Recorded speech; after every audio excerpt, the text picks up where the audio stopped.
Hello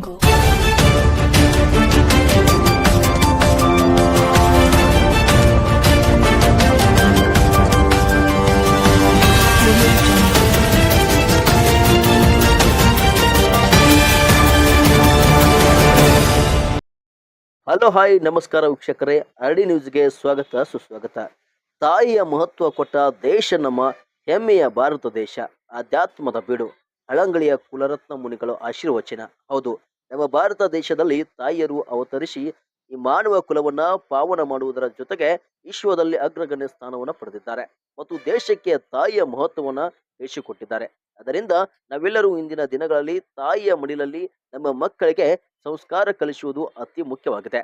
ಗರ್ವದಿಂದ ಸಂಸ್ಕಾರ, ಸಂಸ್ಕಾರದಿಂದ ಮುಕ್ತಿ ಎನ್ನುವ ಮಾತನ್ನ ಎಲ್ಲರೂ ಪಾಲಿಸಬೇಕಾಗಿದೆ. ಇವತ್ತಿನ ದಿನದಲ್ಲಿ ಸಮಾಜದಲ್ಲಿ ಗಂಡು ಮಗು ಬೇಕು ಎನ್ನುವ ಆಸೆ ಮಾರು ಹೋಗಿ ನಡೆಯುತ್ತಿರುವ ಭ್ರೂಣ ಹತ್ಯೆಯ ಬಗ್ಗೆ ಕಳವಳ ವ್ಯಕ್ತಪಡಿಸಿದರು. ಅವರು ಯಾರಾದರೂ ಇನ್ನು ಮುಂದೆ ಭ್ರೂಣ ಹತ್ಯೆ ಅಂತ ಪಾಪ ಕೃತ್ಯಕ್ಕೆ ಕೈ ಹಾಕಿದರೆ ಅಂತವರು ಮುಂದಿನ ಜನ್ಮದಲ್ಲಿ ಬಂಜೆಯಾಗಿ ಹುಟ್ಟುವುದರಲ್ಲಿ ಯಾವುದೇ ಸಂದೇಹವಿಲ್ಲವೆಂದು ಮಾರ್ಮಿಕವಾಗಿ ನುಡಿದರು. ಈ ಭೂಮಿಯಲ್ಲಿ ಜನ್ಮ ತಾಳಿದ ಬುದ್ಧ, ಬಸವ, ಅಂಬೇಡ್ಕರ್, ಶಿವಾಜಿ ಮಹಾರಾಜ ಹಾಗೂ ಅಲ್ಲಮ ಪ್ರಭುಗಳಂತ ಮಹಾನ್ ರತ್ನಗಳು ತಾಯಂದಿರು ಕಲಿಸಿದ ಪಾಠಗಳಿಂದ ಅವರ ಹೆಸರು ಅಜರಾಮವಾಗಿ ಈ ವಿಶ್ವದಲ್ಲಿ ಉಳಿದಿದೆ ಎಂದು ಬಾಲಯೋಗಿ ಹಳಂಗಳಿಯ ಭದ್ರಗಿರಿಯ ಬೆಟ್ಟದ ಆಚಾರ್ಯ ರತ್ನ ಕುಲರತ್ನಭೂಷಣ ಮುನಿ ಮಹಾರಾಜರು ಆಶೀರ್ವಚನ ನೀಡಿದರು. ಅವರು ರಬಕವಿ ಬನಟ್ಟಿ ತಾಲೂಕಿನ ಸುಕ್ಷೇತ್ರ ಹಳಂಗಳಿಯ ಗ್ರಾಮದ ಶ್ರೀ ಅಲ್ಲಮ ಪ್ರಭುದೇವರ 18ನೇ ವರ್ಷದ ಜಾತ್ರಾ ಮಹೋತ್ಸವದ ಮಹಾಮಂಗಲೋತ್ಸವ ದಿವ್ಯ ಸಾನ್ನಿಧ್ಯವನ್ನು ವಹಿಸಿ ಆಶೀರ್ವಚನ ನೀಡಿದರು. ಕಾರ್ಯಕ್ರಮದ ನೇತೃತ್ವವನ್ನ ಆಶ್ರಮದ ಭವರೋಗ ವೈದ್ಯ ಶ್ರೀ ಮಹಾವೀರ ಪ್ರಭುಗಳು ವಹಿಸಿದರು. ಈ ಕಾರ್ಯಕ್ರಮದಲ್ಲಿ ಗೋಕಾಕ್ವಿನ ರಾಜಕೀಯ ಮುಖಂಡ Ashoka Pujari, PSR human rights ರಾಷ್ಟ್ರೀಯ ಅಧ್ಯಕ್ಷರಾದ ಪ್ರಶಾಂತ್ ಸಿಂಗ್ ರಜಪೂತ್ ಸೇರಿದಂತೆ ಮಾತುಶ್ರೀ ಸುವರ್ಣ ಅಮ್ಮನವರು ಮತ್ತು ಬೆಳಗಾವಿಯ DSP ಸಾಹೇಬರು ಮಾತನಾಡಿದರು. ಸೇರಿದಂತೆ ಕಾರ್ಯಕ್ರಮದಲ್ಲಿ ಅಪಾರ ಪ್ರಮಾಣದ ಭಕ್ತರಿಂದ ಪಾಲ್ಗೊಂಡಿದ್ದರು. ವೇದಮೂರ್ತಿ ಮುರುಗಯ್ಯ ಮಹಾಸ್ವಾಮಿಗಳು ಕಾರ್ಯಕ್ರಮವನ್ನು ಸ್ವಾಗತಿಸಿ ನಿರೂಪಿಸಿದರು. ವರದಿ ಸುರೇಶ್ ಜಾಮಗೊಂಡ, RD ನ್ಯೂಸ್, ಬಾಗಲಕೋಟೆ.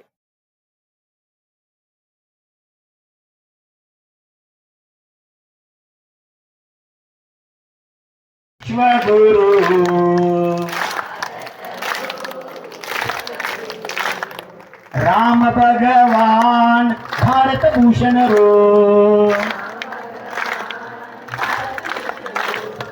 ऐसा परमो धर्म कई कर कियो अदर मर्म ऐसा परमो धर्म कियो अदर मर्म ಮಾಡೋ ದಾನ ಧರ್ಮ ಕರಿಯೋ ನಿನ್ನ ಕರ್ಮ ಮಾಡೋ ದಾನ ಧರ್ಮ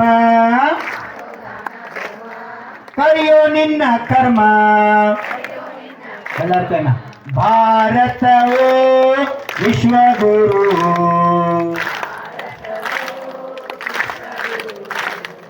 ಭರತ ಭಗವಾನ್ ಭಾರತ ಭೂಷಣ ಆಯ್ತು.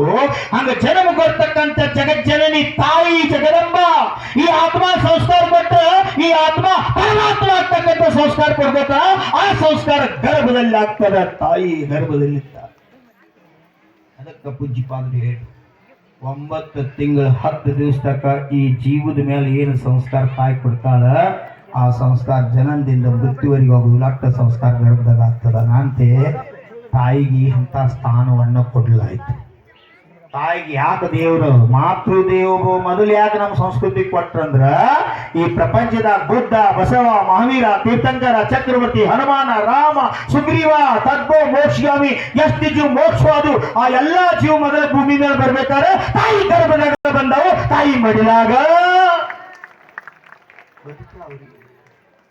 ನೀವು ಕೈ ಹತ್ರ ನನ್ನ ತಾಯಿ ಮಡಿಲಾಗಿದ್ದಿದ್ದಿಲ್ರಿ ಅನ್ನೋರು ಯಾರ್ದಾರ ಕೈ ಹತ್ರ ಒಬ್ರ ನಾ ಹುಟ್ಟಿ ನನ್ನ ತಾಯಿ ಮಡಿಲ್ನಾಗ ಯಾವಾಗೂ ನಾ ಇಲ್ಲ ಅನ್ನೋರ ಮಂಗಳಾಂಗನ ನಲಿಯುತ್ತ ಮೇರೆದನು. ಈ ಪ್ರಪಂಚದಾಗ ಎಷ್ಟು ಸಾಹಿತಿಗಳಾದರು, ಎಷ್ಟು ಕವಿಗಳಾದರು, ಎಷ್ಟು ಮಹಂತರಾದರು, ಸಂತರಾದರು, ಮುನಿಗಳಾದರು, ಮಹಾಪುರುಷರಾದರು, ಎಲ್ಲರೂ ತಾಯಿಯ ಮಡಿಲಲ್ಲೇ ಹೋಗಿ ತಾಯಿ ಮಡಿಲದಲ್ಲಿ ಬರೋಕ್ಕಿಂತ ಮುಂಚೆ ಗರ್ಭದಾಗಿರ್ತಕ್ಕಂಥ ಜೀವ ಯಾವ ಜೀವ? ಸಾವಿತ್ರಿ ಜೀವ ತಾಯಿಗಂತಿತ್ತಂತ. ಅವತ್ತಿನ ಕಾಲಕ್ಕಿತ್ತು. ಒಂದು ಕಾಲ ಬಂದು ಹೋಗಿ ಹಿಂದಕ್ಕೆ ಪ್ಲೇಗ್ ಅಂತಕ್ಕಂಥ ರೋಗ ಬಂದು ಹೋಗಿತ್ತು ಅವತ್ತಿನ ಸಮಯಕ್ಕೆ. ಹೌದು 18ನೇ ಶತಮಾನದಲ್ಲಿ ಕೂಸು ಹೇಳಾಗತ್ತದ, ಗರ್ಭದಾಗಿರ್ತಕ್ಕಂಥ ಜೀವ ಚೈತನ್ಯ ಆತ್ಮ ಹೇಳಾಗತ್ತದ. ಅಮ್ಮ ಯಾರು ಏನು ಅಂದ್ರೆ ಅಂತ ನಾ ತೆಗಿಬೇಡಮ್ಮ, ನಿನ್ನ ಕೈ ಮುಗಿದು ಕೇಳ್ಕೊತು, ಪ್ರಾರ್ಥನಾ ಮಾಡ್ತು. ಈ ಪ್ರಪಂಚ ಅಂದ್ರೆ ಏನ್ ನಂಗೆ ಗೊತ್ತಿಲ್ಲ, ದೈವ ಅಂದ್ರೆ ಏನ್ ನನಗೆ ಗೊತ್ತಿಲ್ಲ. ನಿನ್ನ ಆಶ್ರಯ ಈ ಪ್ರಪಂಚದ ಯಾವುದಿಲ್ಲ ಅಂತ ನಾ ತಿಳ್ಕೊಂಡಿನಮ್ಮ. ಅಮ್ಮ ಕೈ ಮುಗಿದು ನೀನು ಪ್ರಾರ್ಥನಾ ಮಾಡ್ತೀನಿ ಅಮ್ಮ, ನಾನು ತೆಗೆಸ್ಬೇಡಮ್ಮ. ಅಮ್ಮ ನೀನು ಒಬ್ಬ ಹೆಣ್ಣಮ್ಮ, ಅಮ್ಮ ನೀನ್ ನನಗೆ ಮಾತ್ರ ಜನ್ಮ ಕೊಡು. ಅಮ್ಮ ನಿನ್ನ ತೆಗೆನ ಸಣ್ಣಾಗಿದ್ದ ಕಾಲು ಗೆಜ್ಜೆ ಬೇಕಂತ ಅಳ್ಳೋದಿಲ್ಲಮ್ಮ.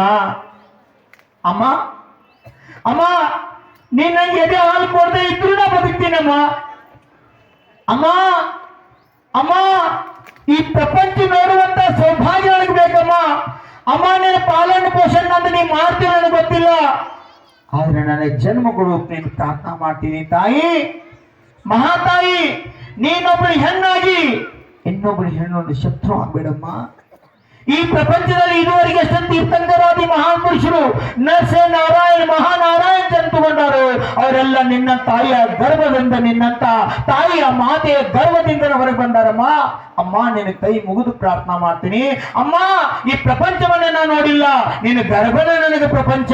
ದೇವರನ್ನ ನಾನು ನೋಡಿಲ್ಲ, ಜನ್ಮ ಕೊಡ್ತಕ್ಕಂಥ ಜನ್ಮದಾತೆ ನೀನು ನನ್ನ ದೇವರಾದವರು. ಮಗುವಿನ ಹತ್ಯಾರಿ ಆದ್ರೆ ಹೇಗೆ ಸಹಿಸ್ಕೊಳ್ಳಮ್ಮ. ಅಮ್ಮ ದಯವಿಟ್ಟು ಪ್ರಾರ್ಥನಾ ಮಾಡ್ತೀನಿ, ಹೃದಯದಿಂದ ಕೋರಿಕೆ ಇಡ್ತೀನಿ, ನನಗೆ ಜನ್ಮ ಕೊಡಮ್ಮ.